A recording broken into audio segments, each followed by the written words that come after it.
ये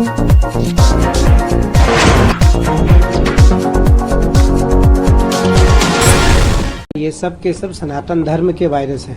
आप कुंभ पर कुठाराघात करके सनातनियों पर कुठाराघात कर रहे हैं, निसंदेह आपके लिए अच्छा नहीं है। आप भारत में रहते हो, वो मुझे लगता है ये सब के सब सनातन धर्म के वायरस हैं। सनातन धर्म के ये वायरस हैं और इनके द्वारा सनातन को नुकसान करने का प्रयास निरंतर किया जाता है। जब भी सनातन उठने की घड़ी में आती है, सनातन उठता हुआ दिखाई पड़ता है लोगों को, तो अराजक तत्व के जो लोग हैं उनको पीड़ा होने लगती है। कभी कुंभ से, मैं कह रहा हूँ आप राजनेताओं से पीड़ा करो ना, राजनेताओं से प्रतिद्वंदता रखो। सनातन तो साधुओं का है, सनातन कुंभ तो साधुओं का है, कुंभ सनातनियों का है, कुंभ अखाड़ों का है। आप कुंभ पर कुठाराघात करके अखाड़ों पर कुठाराघात कर रहे हैं, आप कुंभ पर कुठाराघात करके संतों पर कुठाराघात कर रहे हैं, आप कुंभ पर कुठाराघात करके सनातनियों पर कुठाराघात कर रहे हैं। निसंदेह आपके लिए अच्छा नहीं है। मैं फिर आपको कहता हूँ, ये आपके लिए अच्छा नहीं है, आपके लिए शुभ सूचक नहीं है। इसलिए आप निरंतर इस बात का ध्यान रखें। आप भारत में रहते हो, आप पाकिस्तान में नहीं रहते हो, आप भारत से बाहर नहीं रहते हो। भारत आज भी सनातनियों का है, भारत सनातनियों का है। अगर कोई एक दो लोग सनातन को पीड़ा पहुंचाने का प्रयास करेगा तो निसंदेह सनातनी अब जग गए हैं। सनातनी उनको सहन करने वाला नहीं है। या वो हरिद्वार कुंभ हो, वही कोरोना काल में सबको पता है, जब कुंभ प्रारंभ हुआ और कोरोना आई तो सबसे पहले निरंजनी अखाड़े ने इसका घोषणा किया कि मैं कुंभ को विराम दे रहा हूँ। कौन सा भारत का ऐसा कोई प्राणी है जिसने ये कहा हो कि नहीं, मैं अपना बिजनेस बंद कर रहा हूँ, मैं अपना काम बंद कर रहा हूँ, मैं अपनी राजनीति बंद कर रहा हूँ? उस समय तो किसी ने नहीं कहा। मुझे लगता है अखाड़ों ने आगे आकर के यह काम किया है। इस बार भी जब छोटी सी घटना कुंभ में हुई और उस घटना में हमारे कुछ श्रद्धालु हताहत हुए, तो सबसे पहले अखाड़ों ने घोषणा किया कि मैं स्नान तब तक नहीं करूंगा जब तक हमारे आम श्रद्धालु स्नान नहीं कर लेते हैं। तो यह काम तो अखाड़ों का सदैव रहा है और अखाड़े सदैव राष्ट्र रक्षा हेतु काम करते आए हैं। या वो सनातन की रक्षा हो, भारत या स्वतंत्रता संग्राम की बात हो, देश आजाद की बात हो, जब जब देश में आवश्यकता पड़ी राष्ट्र रक्षा के लिए नागाओं ने मोर्चा संभाला। हमारे नागा आगे आकर के इस मोर्चा को संभाल करके और आगे आकर के उन्होंने डट करके उन्होंने भारत को वह सब कुछ दिलाया जो भारत को मिलना चाहिए था।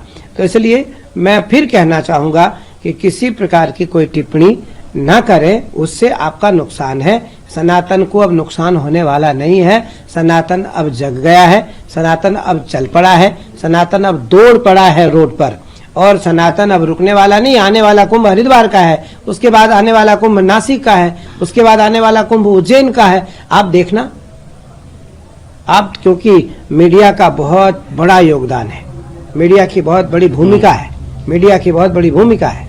आज घर घर में कुंभ पहुंचाने का, घर घर में आज कुंभ का संदेश देने का, घर घर में आज घर में बैठे लोग कुंभ को देख सकते हैं, आज सनातन को देख सकते हैं, कुंभ को समझ सकते हैं, कुंभ को जान सकते हैं। तो इसलिए अब मेरा मानना है जो सनातनी नहीं है वो सनातनी हो जाए, उसी में उनका लाभ है। हम लोग ने, मैं तो इस बात को कहता हूँ कि ये परंपरा हमारे अखाड़ों में नहीं है। आज भी अखाड़ों की परंपरा को समझना पड़ेगा, अखाड़ों की परंपरा को समझना पड़ेगा। पैसे की क्या बात होती है? भाई आचार्य, महामंडलेश्वर कौन बनाता है? आचार्य बनाता है। महामंडलेश्वर कौन बनाता है? अखाड़ा बनाता है, अखाड़ा बनाता है। जब एक साधारण परिवार में शादी विवाह होती है तो सामान्य से और असामान्य से असामान्य खर्चे किए जाते हैं। उसी प्रकार अखाड़ों में भी समष्टि होती है, अखाड़ों में भी भंडारे होते हैं, अखाड़ों में भी छोटे छोटे जो साधु होते हैं उनके लिए कुछ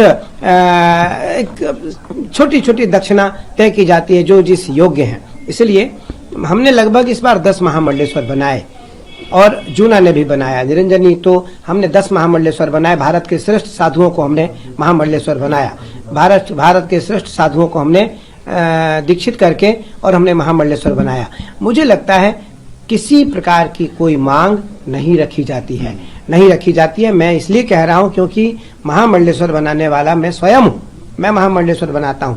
निरंजनी का जो भी महामंडलेश्वर बनेगा वह आचार्य और अखाड़े के प्रतिनिधित्व में, अखाड़े के सानिध्य में आचार्य उस पट्टाभिषेक को करता है, जूना का जूना पीठाधीश्वर करेगा, महानिर्वाणी का महानिर्वाणी पीठाधीश्वर करेगा। इस प्रकार से सभी अपने अपने अखाड़ों के जो पीठाधीश्वर हैं वो महामंडलेश्वर पद पर अभिषिक्त करते हैं, उनका पट्टाभिषेक करते हैं। इसलिए ये मिथ्या बयान है, मिथ्या